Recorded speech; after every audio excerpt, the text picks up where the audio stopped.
Caminé 3 años junto a Jesús, pero lo que presencié en esos momentos que The Chosen nunca mostró, cambió para siempre mi comprensión sobre el amor de Dios. Hoy te voy a contar las historias que ninguna cámara capturó, y que van a transformar tu fe para siempre.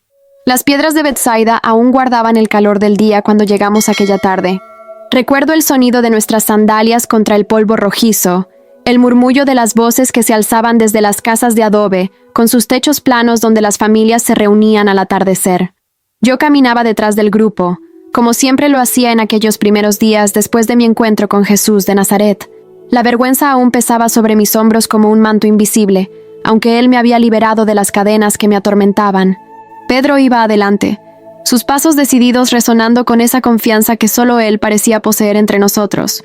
Santiago y Juan intercambiaban palabras sobre los peces del día anterior, sus voces mezclándose con el viento que traía el aroma del lago de Galilea. Pero yo observaba, siempre observaba. En The Chosen hemos visto muchas sanidades, pero esta que presencié cambió mi comprensión sobre el poder de la fe. La casa estaba al final de una calle estrecha, flanqueada por muros de piedra caliza que parecían susurrar historias de generaciones pasadas. Las ventanas pequeñas, apenas aberturas rectangulares sin vidrio, permitían que se filtrara la luz dorada del atardecer.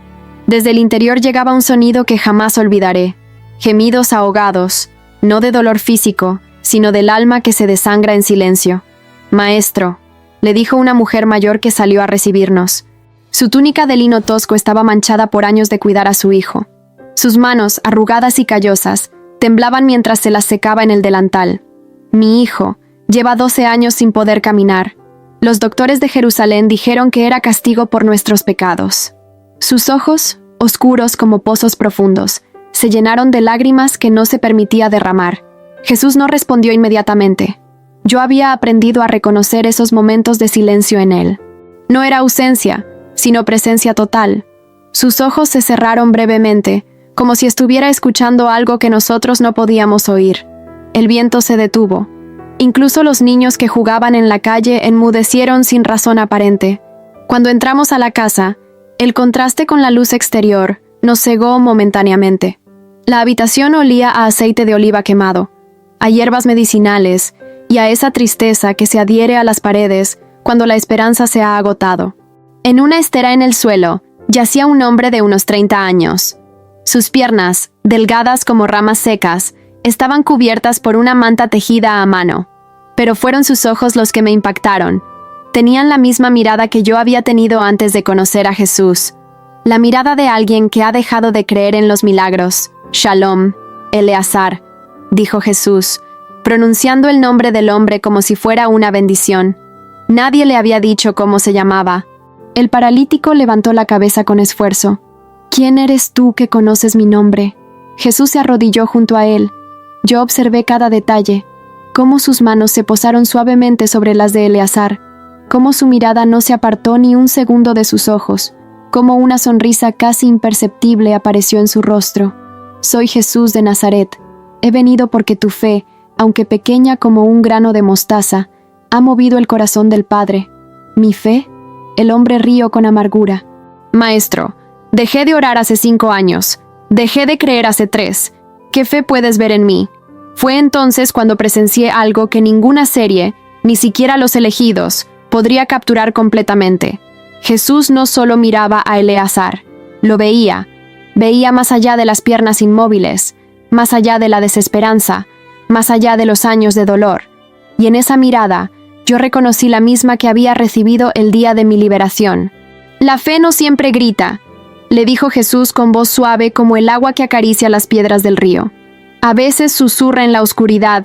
Si Dios existe, que me ayude. A veces apenas respira. Ojalá hubiera esperanza. Eso que susurraste anoche, Eleazar, eso es fe». Los ojos del paralítico se llenaron de lágrimas. Sus labios temblaron. «¿Cómo sabes?». «Porque el Padre me mostró tu corazón. Y tu corazón, hijo mío, nunca dejó de buscarme, aunque tu mente dijera lo contrario». Andrés, que había permanecido callado junto a la pared, se acercó. Su rostro reflejaba esa mezcla de asombro y reverencia que siempre mostraba ante los milagros del Maestro. Pedro, por su parte, Había comenzado a comprender que estaba a punto de presenciar algo extraordinario y su respiración se había vuelto más pesada. Jesús extendió sus manos sobre las piernas de Eleazar. No hubo palabras grandilocuentes. No hubo espectáculo. Solo un murmullo. «Padre, restaura a tu hijo». El silencio que siguió fue ensordecedor. Luego, como un susurro que se convierte en bramido, comenzó. Primero fue un hormigueo, según me contaría después Eleazar. Luego una sensación de calor que subía desde los pies hasta las caderas. Sus piernas, que habían sido como madera muerta durante 12 años, comenzaron a moverse con vida propia. «Madre», susurró, mirando a la mujer que había caído de rodillas junto a él. «Madre, siento mis piernas».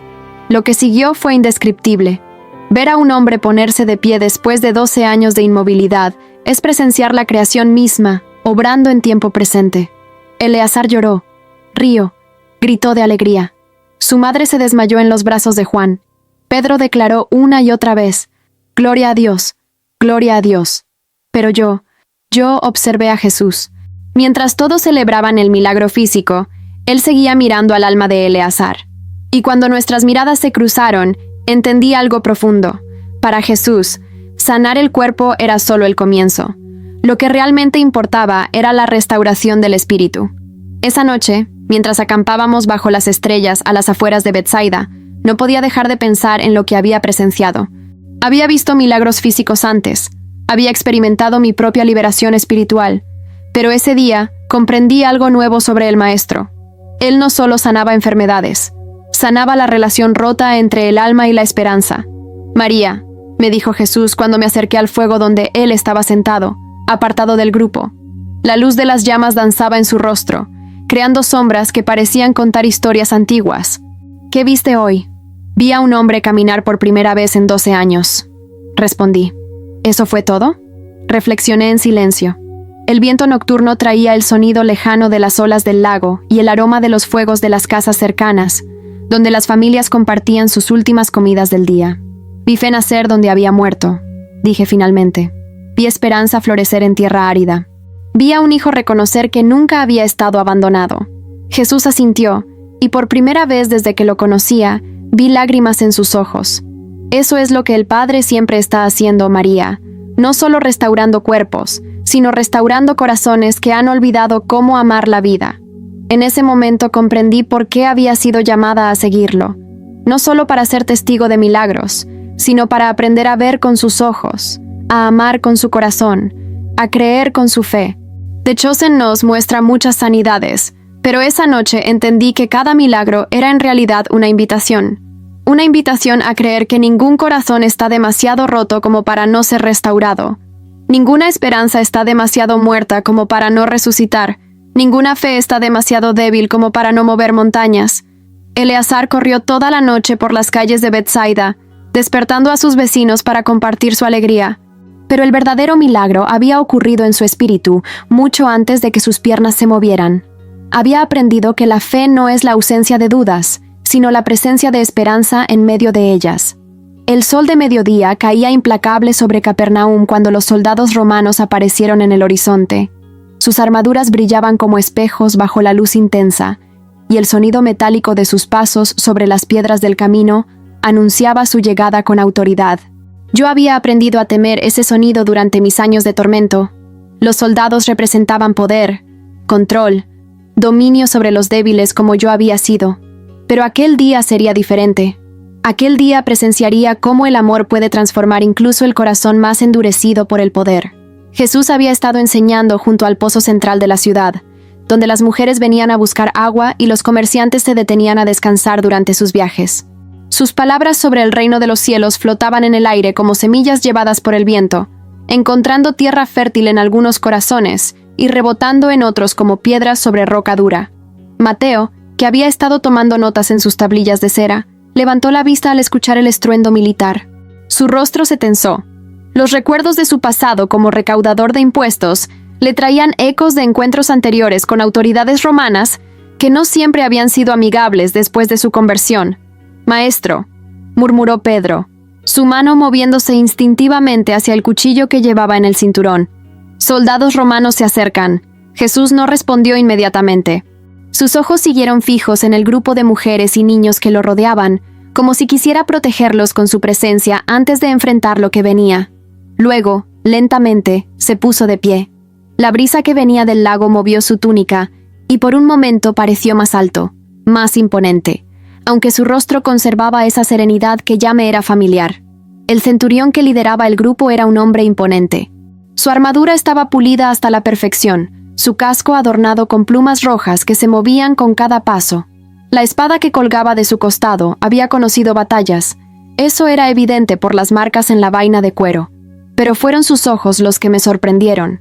No tenían la dureza que esperaba, sino una vulnerabilidad que no correspondía con su rango. Los murmullos de la multitud se intensificaron.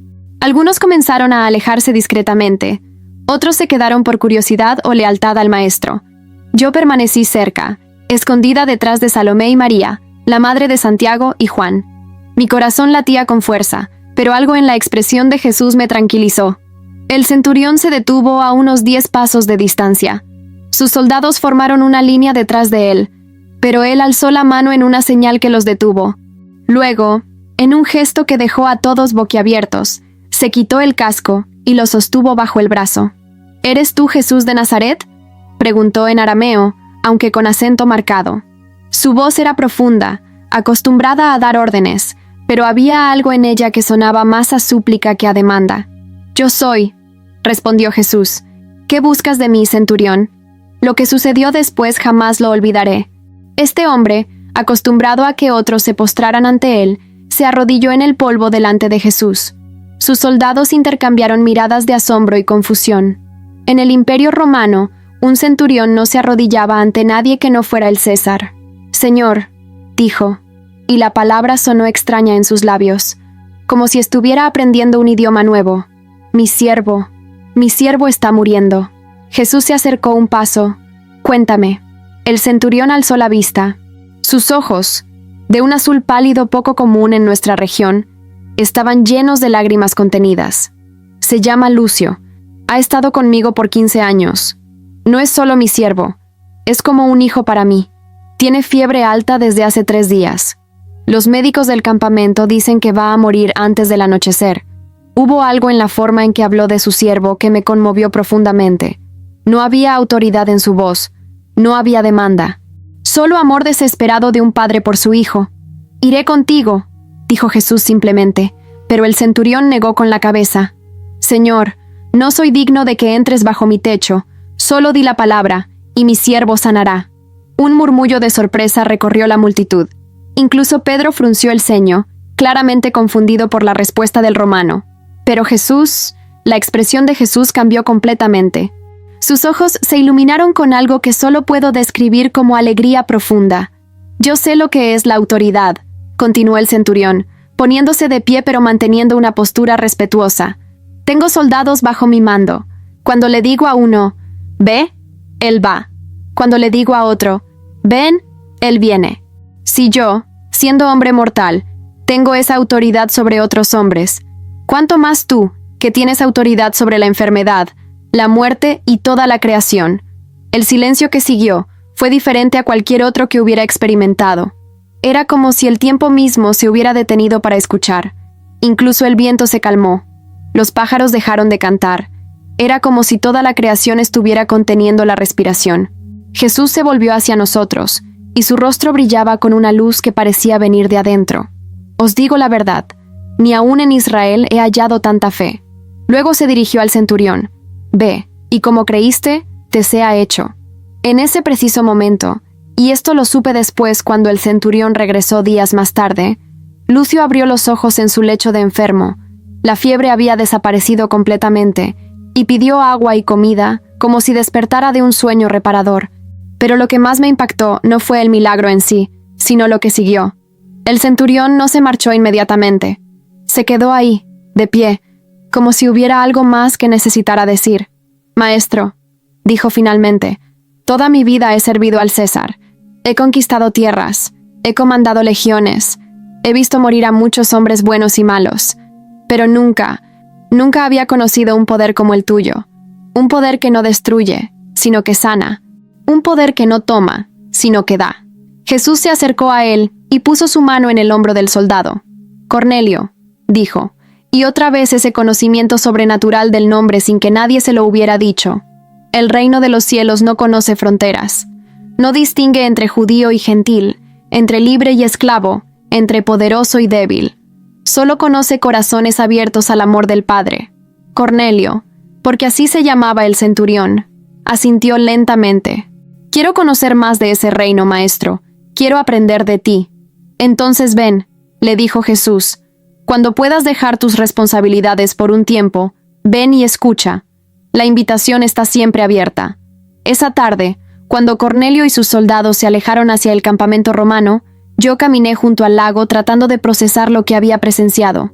Había visto al poder mundano inclinarse ante el poder divino, pero no en derrota, sino en reconocimiento. Había visto cómo la fe puede nacer en los lugares más inesperados, cómo el amor puede ablandar incluso el corazón más endurecido por años de guerra y autoridad. «María», me dijo una voz familiar.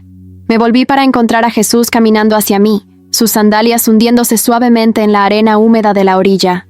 «¿Y maestro?», le dije, «¿por qué dijiste que no habías encontrado tanta fe ni siquiera en Israel?».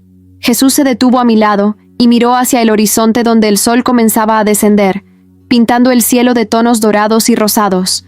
Porque Cornelio entendió algo que muchos de mi propio pueblo aún no comprenden, que la fe verdadera no se basa en el conocimiento de las Escrituras o en el cumplimiento de rituales.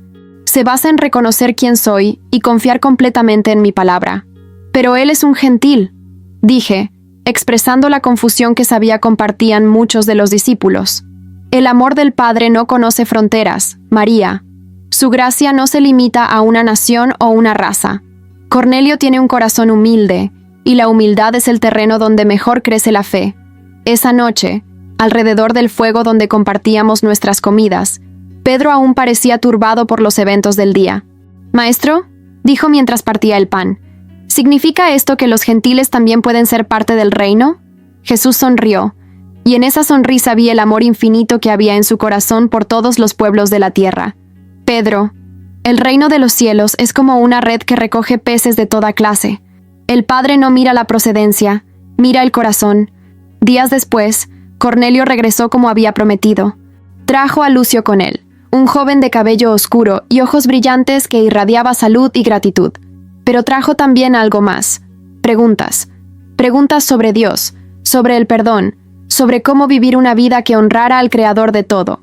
Y así comenzó una amistad que duraría años. Cornelio se convirtió en uno de los protectores discretos de nuestro grupo, usando su influencia para facilitar nuestros viajes y protegernos de otros romanos menos comprensivos. Pero más que eso, se convirtió en un ejemplo viviente de que el mensaje de Jesús era verdaderamente universal. En The Chosen hemos visto cómo Jesús transforma vidas, pero ese día aprendí que su amor no conoce barreras, que la fe puede florecer en el corazón de un soldado romano tanto como en el de un pescador galileo, que el poder verdadero no es el que domina, sino el que libera, y que a veces, aquellos que están más lejos de nosotros en apariencia, pueden estar más cerca del reino de los cielos de lo que jamás imaginamos. 12 años, 12 largos años había vivido en las sombras, apartada de todo lo que hace que la vida valga la pena. No María Magdalena, esa era yo, sino otra mujer cuyo nombre nunca conocí, pero cuya historia se grabó en mi alma con letras de fuego. Los Elegidos nos ha mostrado muchos encuentros con Jesús, pero este me enseñó que el dolor más profundo a veces produce la fe más hermosa. Era un día de mercado en Capernaum. Las calles estaban llenas de comerciantes que gritaban sus ofertas, niños que corrían entre las piernas de los adultos, y ese bullicio característico de la vida que fluye sin prisa pero sin pausa. Los aromas de especias, pescado fresco y pan recién horneado se mezclaban en el aire, creando esa sinfonía de olores que solo las ciudades judías sabían producir. Jesús caminaba entre la multitud, deteniéndose ocasionalmente para bendecir a un niño, responder una pregunta, o simplemente sonreír a alguien que necesitaba ver amor en los ojos de otro ser humano. Yo iba detrás, como siempre, observando cómo cada gesto suyo tenía el poder de cambiar el curso de un día, de una vida, de una eternidad. Fue Juan quien la vio primero. «Maestro», murmuró, señalando discretamente hacia una figura encapuchada que se movía entre las sombras de los puestos de mercado. «Esa mujer, hay algo en ella». Jesús se detuvo inmediatamente. Su mirada siguió la dirección que Juan había indicado, y yo vi cómo su expresión se suavizó con esa compasión que solo él poseía. Era una compasión que iba más allá de la simpatía humana. Era como si pudiera ver directamente al corazón roto que latía debajo de esas ropas desgarradas. La mujer se acercaba lentamente, y ahora que prestaba atención, pude ver lo que Juan había notado. Había algo en su manera de moverse, una fragilidad que hablaba de años de sufrimiento. Sus pies descalzos apenas tocaban el suelo, como si hubiera aprendido a no hacer ruido para no molestar al mundo que la había rechazado. Cuando estuvo más cerca, pude ver su rostro parcialmente oculto bajo la capucha. Era una mujer de mediana edad, pero el dolor la había envejecido prematuramente. Líneas profundas surcaban su frente, y sus ojos, sus ojos, tenían esa mirada vacía de quien ha llorado hasta que no quedan más lágrimas. «No puede acercarse», susurró alguien en la multitud. «Es impura». La palabra cayó como una piedra en agua quieta, enviando ondas de murmullo y disgusto a través de la gente que rodeaba a Jesús.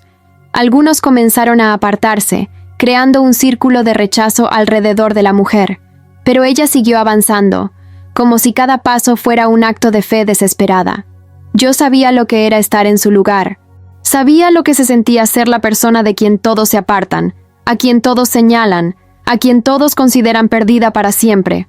Mi corazón se contrajo de dolor por ella, pero también de esperanza, porque sabía lo que Jesús podía hacer con vidas rotas como la de ella, como la mía había sido. Solo tocar su manto. La escuché murmurar para sí misma. Su voz era apenas un susurro, pero en el mercado bullicioso llegó a mis oídos como una oración. Solo tocar el borde de su manto. Jesús siguió caminando, pero yo noté que redujo su paso. No se volvió para mirarla directamente, pero había algo en su postura que me decía que estaba completamente consciente de su presencia. Era como si estuviera creando espacio para que ocurriera un milagro. La multitud se había hecho más densa. Comerciantes, peregrinos, curiosos, todos querían estar cerca del Maestro. El olor de sudor y aceite se intensificó con el calor del mediodía. Los gritos de los vendedores se volvieron más insistentes. Era el caos perfecto para que alguien que quería pasar desapercibida pudiera acercarse sin ser notada. Y entonces sucedió. Vi su mano, temblorosa y pálida, extenderse entre la multitud. Sus dedos, delgados por años de enfermedad, rozaron apenas el borde del manto de Jesús. Fue el toque más sutil, tan leve que si yo no hubiera estado observando, no lo habría notado, pero Jesús se detuvo inmediatamente. «¿Quién me ha tocado?», preguntó, volviéndose hacia la multitud. Pedro, siempre práctico, frunció el ceño. «Maestro, ves que la multitud te aprieta y preguntas, ¿quién me ha tocado?». Pero Jesús negó con la cabeza. «Alguien me ha tocado, porque he conocido que ha salido virtud de mí». En ese momento, la mujer se dio cuenta de que no podía permanecer escondida. Vi cómo su cuerpo entero comenzó a temblar, no de miedo solamente, sino de algo más. Era como si una corriente eléctrica hubiera pasado por ella. Sus ojos se llenaron de asombro, luego de incredulidad, luego de una alegría tan pura que me hizo llorar.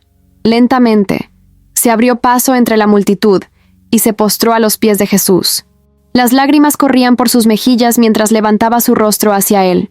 «Fui yo, Señor», dijo con voz quebrada pero clara. «Fui yo quien te tocó». La multitud se quedó en silencio. Incluso los comerciantes detuvieron sus gritos por un momento. Era como si todos presentieran que estaban presenciando algo sagrado. «Hija», dijo Jesús, y la forma en que pronunció esa palabra, con tanto amor, tanta ternura, tanta aceptación, hizo que mi propio corazón se llenara de gratitud por haber sido llamada de la misma manera. «Hija», repitió, arrodillándose para estar a su nivel. «Cuéntame tu historia». La mujer sollozó profundamente antes de hablar. «Maestro, durante 12 años he tenido flujo de sangre. He gastado todo lo que tenía en médicos, pero en lugar de mejorar, he empeorado. He sido declarada impura, separada de mi familia, excluida del templo. He vivido como muerta entre los vivos». Sus palabras cayeron como gotas de lluvia en tierra seca. Cada frase revelaba años de soledad, de rechazo, de dolor no solo físico, sino emocional y espiritual. Pero mientras hablaba, yo notaba algo diferente en ella. Había color en sus mejillas. Sus ojos ya no estaban vacíos. Era como si la vida misma estuviera regresando a su cuerpo mientras confesaba su fe. Pero escuché hablar de ti, continuó. Escuché que sanabas a los enfermos, que dabas esperanza a los desesperados, y pensé, si tan solo pudiera tocar su ropa, seré sana. Y Señor, su voz se quebró de nuevo. Desde el momento en que te toqué, supe que había sido sanada. Siento mi cuerpo completo por primera vez en 12 años. Jesús extendió su mano y tocó su frente con la misma ternura con que tocaría a una hija querida. Tu fe te ha salvado, le dijo. Ve en paz y queda sana de tu azote. Pero no se detuvo ahí. Jesús se puso de pie y se dirigió a la multitud que nos rodeaba. Que todos sepan, dijo con voz fuerte que llegó a cada rincón del mercado, que esta mujer no es impura, ha sido purificada por su fe, que nadie la rechace, porque Dios la ha recibido. Lo que siguió fue extraordinario. Una por una, las personas comenzaron a acercarse a la mujer, primero tímidamente, luego con más confianza. Mujeres que la habían conocido antes de su enfermedad, la abrazaron llorando. Hombres que habían sido sus vecinos le pidieron perdón por haberla evitado. Niños que nunca la habían visto se acercaron simplemente porque vieron en ella la alegría de alguien que había sido tocada por lo divino. Esa noche, mientras acampábamos a las afueras de Capernaum, no podía dejar de pensar en lo que había presenciado. Había visto muchos milagros físicos, pero ese día había visto algo más. Había visto cómo Jesús no solo sanaba cuerpos, sino que restauraba dignidad, devolvía identidad, reconstruía relaciones rotas. María, me dijo Jesús, cuando me acerqué al fuego donde Él estaba sentado en oración. Las estrellas brillaban intensamente en el cielo despejado, y el sonido lejano del lago creaba una sinfonía nocturna de paz. Maestro, le dije, esa mujer, ¿sabías que iba a tocar tu manto? Él sonrió, y en esa sonrisa vi la sabiduría de quien conoce el final desde el principio. Sabía que su fe la traería a mí. Sabía que 12 años de dolor la habían preparado para un momento de sanidad que cambiaría no solo su vida, sino la vida de todos los que fueron testigos. ¿Por qué preguntaste quién te había tocado si ya lo sabías? Porque ella necesitaba contar su historia. Necesitaba que todos supieran que su sanidad no fue casual, sino resultado de una fe que se negó a rendirse. Y los demás necesitaban escuchar que no hay situación demasiado desesperada para la misericordia de Dios. Me quedé en silencio, absorbiendo sus palabras. Luego pregunté, ¿es cierto que salió virtud de ti? El poder del Padre fluye a través de mí hacia todos los que se acercan con fe verdadera, respondió. Pero ese poder no disminuye cuando se comparte, se multiplica. Cada sanidad aumenta la capacidad de sanar. Cada acto de amor aumenta la capacidad de amar. Días después, nos encontramos nuevamente con la mujer, pero ya no era la figura encapuchada y temblorosa del mercado. Caminaba erguida, con dignidad, rodeada de su familia que había venido a buscarla cuando se enteraron de su sanidad. Sus ojos brillaban con una luz que solo puede venir de haber experimentado un milagro personal. Maestro, le dijo, quiero seguirte. Quiero aprender de ti. Quiero que otros que sufren como yo sufrí sepan que hay esperanza. Y así se unió a nuestro grupo, convirtiéndose en una de las mujeres que sostenían el ministerio de Jesús con sus recursos y su testimonio. Su historia se convirtió en fuente de esperanza para otros que habían perdido la fe en la posibilidad de sanidad. En The Chosen vemos muchas transformaciones, pero esa mujer me enseñó que a veces Dios permite el dolor prolongado no como castigo, sino como preparación para un testimonio que será bendición para generaciones. Que la fe que nace en el desierto de la desesperación es la fe que puede mover montañas, y que nunca, jamás, estamos demasiado rotos como para ser restaurados por el amor de Dios. Su sangre había sido su maldición durante 12 años, pero el día que tocó a Jesús, se convirtió en el símbolo de su redención y en la semilla de esperanza para todos los que escucharían su historia a lo largo de los siglos. El camino a Jericó era polvoriento y ardiente bajo el sol del mediodía. Las palmeras que bordeaban la ruta ofrecían sombras dispersas y el aire estaba cargado del aroma dulce de los dátiles maduros que colgaban en racimos dorados. Yo caminaba junto a Juana y Susana, las tres formando parte del grupo de mujeres que seguían a Jesús en esa última etapa hacia Jerusalén, aunque ninguna de nosotras sabía entonces lo que nos esperaba en la Ciudad Santa. The Chosen nos ha mostrado muchas conversiones, pero la de aquel día me enseñó que nunca es demasiado tarde para que un corazón endurecido por años de avaricia y soledad descubra el verdadero tesoro de la vida. Jericó era una ciudad próspera, construida en un oasis que la convertía en parada obligatoria para los viajeros que iban de Jerusalén hacia el este, o viceversa. Sus casas de piedra blanca brillaban bajo el sol, y el sonido del agua corriendo por los canales de riego creaba una melodía constante que contrastaba con el silencio del desierto circundante. Pero lo que más caracterizaba a Jericó era su actividad comercial. Caravanas que llegaban de tierras lejanas, comerciantes que negociaban especias y telas, y por supuesto, los recaudadores de impuestos que se enriquecían con cada transacción. La multitud que seguía a Jesús había crecido considerablemente durante el viaje.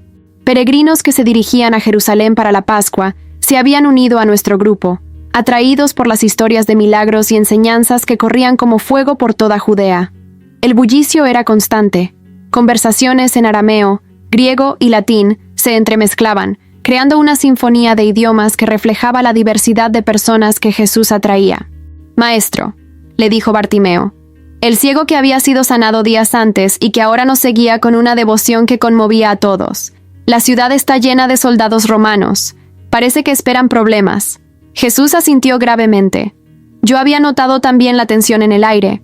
Los soldados patrullaban las calles con más frecuencia que de costumbre, y los rostros de los habitantes mostraban esa expresión cautelosa que adopta la gente cuando siente que algo está a punto de cambiar.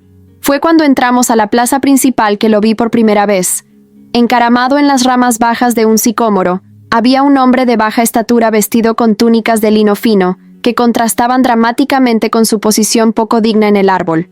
Su rostro, desde donde yo estaba, mostraba una mezcla curiosa de determinación y vergüenza. «Es Zaqueo», susurró alguien en la multitud con desprecio. «El jefe de los publicanos». El murmullo de disgusto se extendió como ondas en un estanque. Los publicanos, recaudadores de impuestos para Roma, eran despreciados por el pueblo judío, considerados traidores que se enriquecían oprimiendo a sus propios hermanos. Pero Zaqueo no era un publicano cualquiera, era el jefe de todos los recaudadores de la región, lo que lo convertía en uno de los hombres más odiados de Jericó. «¿Por qué estará subido en ese árbol?», preguntó Juan, claramente intrigado por la extraña situación. «Porque quiere ver a Jesús», respondió Mateo con una sonrisa triste. Como ex recaudador de impuestos, él entendía mejor que nadie la situación de Zaqueo. Probablemente es demasiado bajo para ver por encima de la multitud, y además, la gente no le permitiría acercarse, y tenía razón. Conforme Jesús se acercaba al sicómoro, pude ver cómo las personas se apartaban deliberadamente del árbol, como si la sola presencia de Zaqueo pudiera contaminarlos. Había algo profundamente triste en esa imagen. Un hombre poderoso y rico, reducido a trepar un árbol como un niño para poder ver al maestro. Jesús se detuvo exactamente debajo del árbol. La multitud esperaba que siguiera caminando, quizás que pronunciara alguna palabra de condena contra el corrupto publicano. Pero en lugar de eso, levantó la vista hacia las ramas donde Zaqueo se aferraba, tratando de volverse invisible. «Zaqueo», dijo Jesús, y su voz cortó el murmullo de la multitud como una espada afilada. «Baja pronto, porque hoy es necesario que pose en tu casa». El silencio que siguió fue absoluto. Incluso los pájaros parecieron dejar de cantar. Zaqueo se quedó inmóvil por un momento, como si no pudiera creer lo que había escuchado. Luego, con una agilidad sorprendente para alguien de su edad y posición, descendió del árbol con una sonrisa que transformó completamente su rostro. «Señor», dijo, y su voz temblaba de emoción, «mi casa es tuya, todo lo que tengo es tuyo». Pero la multitud no compartía su alegría. Los murmullos de descontento se intensificaron hasta convertirse en protestas abiertas. «Ha ido a hospedarse en casa de un hombre pecador», decía una voz. «¿Cómo puede el maestro asociarse con semejante corrupto?», añadía otra. «Este hombre ha robado a viudas y huérfanos», gritó un comerciante que obviamente había tenido tratos con Zaqueo. Yo observé el rostro de Jesús durante estas protestas. No había condenación en sus ojos, ni siquiera molestia. Solo esa compasión profunda que yo había aprendido a reconocer, esa mirada que veía más allá de las acciones hacia el corazón que latía debajo de ellas. La casa de Zaqueo era una de las más grandes de Jericó, construida alrededor de un patio central con una fuente de mármol que reflejaba la luz del sol en patrones danzantes sobre las paredes. Los muebles eran de maderas finas, las telas de colores vivos, y por todas partes había evidencias de riqueza acumulada a lo largo de años. Pero lo que más me impactó fue la soledad que se respiraba en cada habitación. Era una casa hermosa pero vacía de vida, llena de objetos pero carente de amor. Durante la cena, Zaqueo se sentó frente a Jesús en el triclinio principal. Sus manos, acostumbradas a contar monedas, temblaban mientras servía el vino en copas de plata. Era evidente que no estaba acostumbrado a recibir huéspedes. Las sirvientas parecían tan sorprendidas como todos los demás por la presencia de visitantes en esa casa. «Ah, maestro», dijo Zaqueo después de que se sirviera el primer plato, cordero asado con hierbas aromáticas que llenaban el aire con su fragancia. «Toda mi vida he escuchado a los rabinos hablar del reino de Dios, pero siempre supe que no era para hombres como yo». Jesús partió el pan lentamente, con esa deliberación que ponía en cada gesto cuando estaba a punto de enseñar algo importante. «¿Y qué clase de hombre crees que eres, Zaqueo?».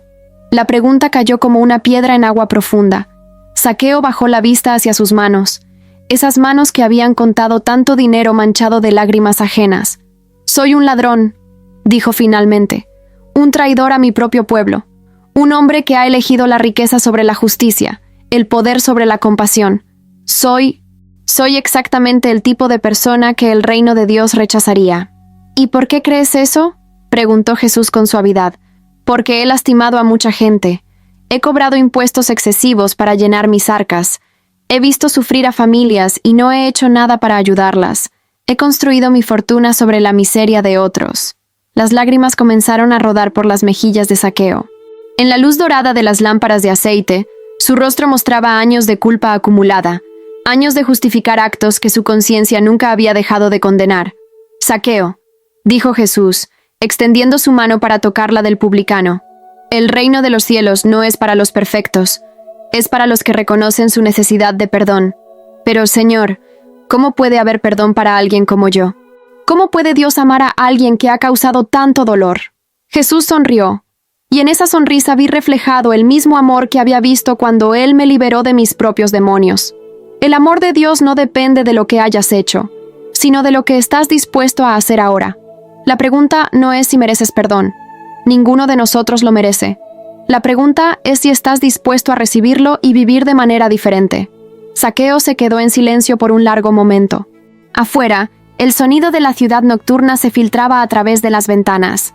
Conversaciones lejanas, el rebuzno ocasional de un burro, el fluir constante del agua en los canales.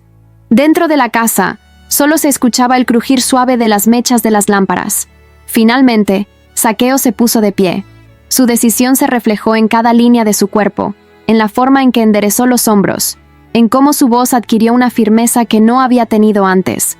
«Señor», dijo, «la mitad de mis bienes doy a los pobres, y si en algo he defraudado a alguno, se lo devuelvo cuadruplicado». El silencio que siguió fue diferente al anterior. Era el silencio de lo sagrado, el momento cuando el cielo toca la tierra y todo cambia para siempre. Jesús se puso de pie también y abrazó a Zaqueo. «Hoy ha venido la salvación a esta casa», declaró, «porque este también es hijo de Abraham, porque el Hijo del Hombre vino a buscar y a salvar lo que se había perdido». Los días que siguieron fueron extraordinarios de presenciar. Zaqueo cumplió su promesa con una minuciosidad que sorprendió a toda Jericó. Sus escribas trabajaron día y noche revisando registros, identificando a cada persona que había sido defraudada. Largas filas de gente se formaron frente a su casa, no ya para pagar impuestos, sino para recibir restitución. Vi a viudas llorar de alegría al recibir 4 veces lo que les había sido tomado injustamente. Vi a comerciantes quedarse sin palabras cuando Zaqueo les devolvía ganancias que habían dado por perdidas años atrás. Vi a niños huérfanos recibir herencias que pensaron que nunca verían. Pero lo más hermoso de todo fue ver la transformación en el propio Zaqueo. El hombre amargado y solitario que había conocido se convirtió en alguien radiante de propósito. Su casa, antes fría y vacía, se llenó de vida cuando comenzó a recibir a los pobres para compartir sus comidas. Su rostro, marcado por años de culpa, brilló con la paz que solo viene del perdón verdadero. «María», me dijo Jesús la última noche que pasamos en Jericó, mientras caminábamos por el jardín de Zaqueo bajo un cielo estrellado. «¿Qué has aprendido estos días?».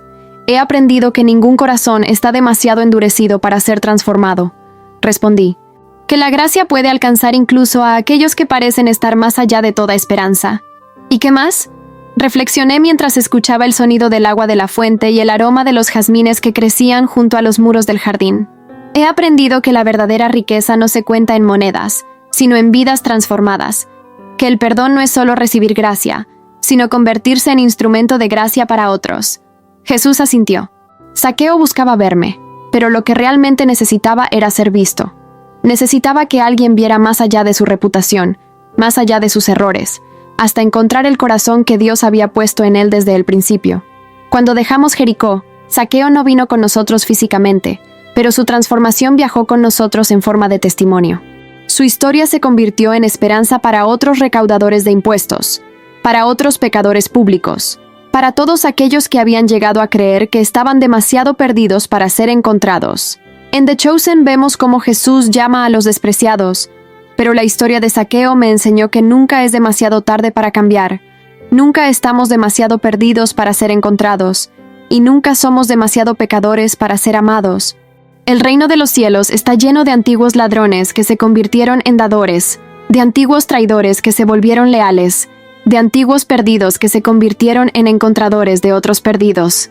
Las monedas que una vez fueron su obsesión se convirtieron en instrumentos de restauración, y el hombre que había robado esperanza se convirtió en alguien que la regalaba generosamente a todos los que se cruzaban en su camino. La madrugada del primer día de la semana llegó envuelta en un silencio que parecía contener siglos de espera. El aire fresco llevaba el aroma de mirra y aloes, mezclado con el rocío que cubría las flores silvestres que crecían entre las rocas del huerto.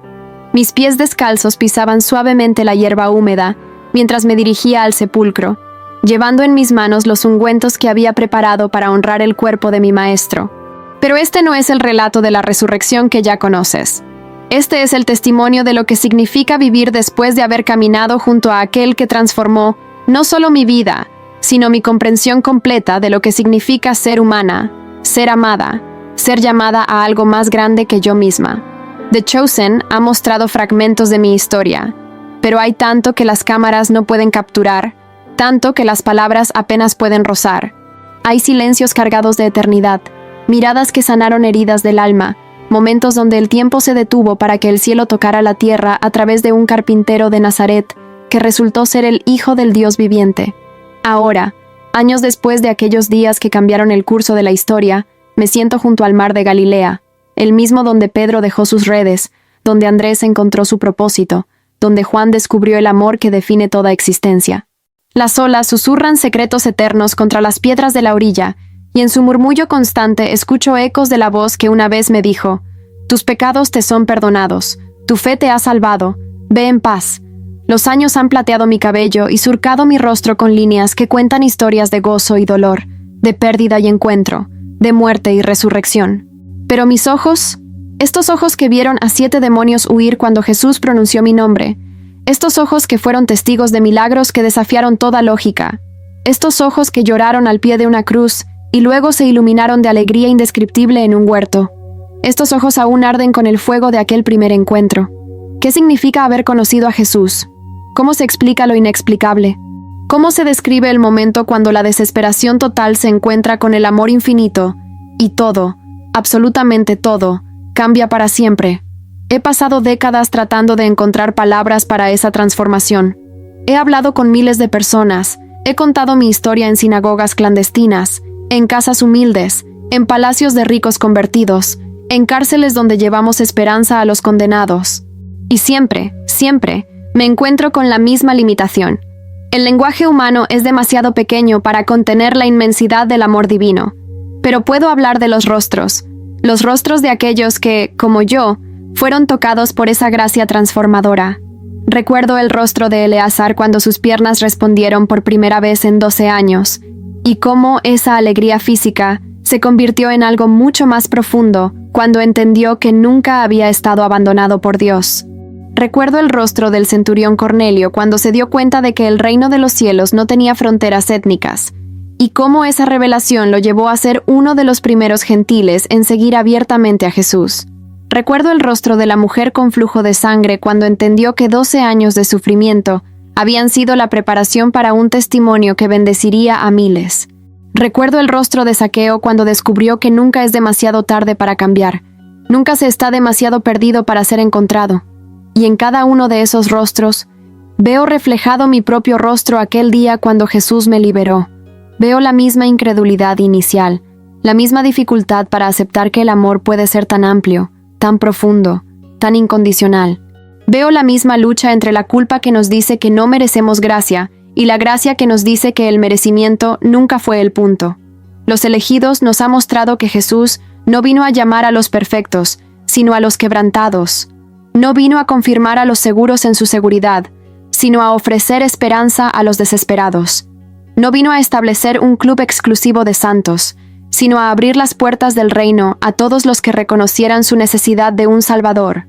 ¿Y qué hay de los que vinieron después? ¿Qué hay de los que nunca caminaron físicamente junto a Él? Nunca escucharon su voz con sus oídos físicos.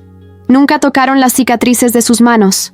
Esto es lo que he aprendido en mis años de testimoniar sobre Él. Jesús no se limitó a aquellos 3 años de ministerio terrenal. Su poder para transformar vidas, para sanar corazones rotos, para liberar cautivos, para dar vista a los ciegos espirituales, continúa operando a través de aquellos que llevan su nombre y su amor a un mundo que aún grita por redención. He visto a prostitutas convertirse en madres espirituales que cuidan huérfanos. He visto a ladrones transformarse en benefactores generosos que alimentan a los pobres. He visto a asesinos convertirse en sanadores que dedican sus vidas a preservar la vida que una vez destruyeron. He visto a los soberbios aprender humildad, a los amargos descubrir el perdón, a los desesperados encontrar propósito. Y en cada transformación, reconozco la misma mano que me tocó a mí, la misma voz que me liberó, el mismo amor que me salvó. Pero también he aprendido algo más. El encuentro con Jesús no es el final de la historia, es apenas el comienzo. La salvación no es una meta que se alcanza, sino un camino que se recorre. La transformación no es un evento que ocurre una vez, sino un proceso que dura toda la vida. Cada día, cada hora, cada momento, tengo que elegir nuevamente si voy a vivir desde la identidad que Él me dio o si voy a regresar a las mentiras que una vez me definieron. Cada día tengo que recordar que soy amada, no por lo que hago, sino por quién soy en Él. Cada día tengo que elegir el perdón sobre el resentimiento, la esperanza sobre el miedo, el amor sobre la autoprotección. Y algunos días es más difícil que otros. Algunos días las voces del pasado gritan más fuerte que la voz de la verdad. Algunos días las cicatrices de heridas antiguas duelen más que la promesa de sanidad. Algunos días la fe se siente más como una lucha que como una certeza. Pero en esos días, especialmente en esos días, regreso a este lugar, a estas orillas donde todo comenzó. Regreso a los recuerdos de su voz, de su toque, de su mirada que veía en mí lo que yo no podía ver en mí misma. Regreso a la verdad que nunca cambia, aunque mis sentimientos fluctúen como las mareas. Y Él está ahí, siempre está ahí, no como una memoria del pasado, sino como una presencia viva en el presente. No como un personaje de una historia antigua, sino como el Señor resucitado que vive para siempre y que promete: «He aquí yo estoy con vosotros todos los días, hasta el fin del mundo». The Chosen termina cada temporada, pero la historia real nunca termina. La historia de Jesús transformando vidas continúa escribiéndose en cada corazón que se abre a su amor, en cada alma que permite que su gracia penetre las defensas del orgullo y el miedo, en cada persona que decide creer que el amor es más fuerte que el odor, la esperanza más poderosa que la desesperación, la vida más duradera que la muerte. Mi historia, la historia de María Magdalena, no es única porque fui liberada de 7 demonios. Es única porque es mía, como tu historia es única porque es tuya. Pero ambas historias comparten el mismo hilo conductor, el amor implacable de un Dios que no se rinde con nosotros, que nos persigue en nuestro quebrantamiento, que nos encuentra en nuestro escondite, que nos llama por nuestro nombre hasta que recordamos quiénes somos realmente. Él te está buscando a ti también. En este mismo momento, mientras lees estas palabras, Él te está buscando. No el tú que pretendes ser, no el tú que esperas llegar a ser algún día, sino el tú real, con todas tus heridas y miedos, con todos tus errores y regrets, con toda tu necesidad desesperada de amor incondicional. Él ya sabe tu nombre, ya conoce tu historia, ya ha visto tus lágrimas secretas y ha escuchado tus oraciones susurradas en la oscuridad, ya ha decidido amarte, ya ha pagado el precio de tu libertad, ya ha preparado un lugar para ti en su reino.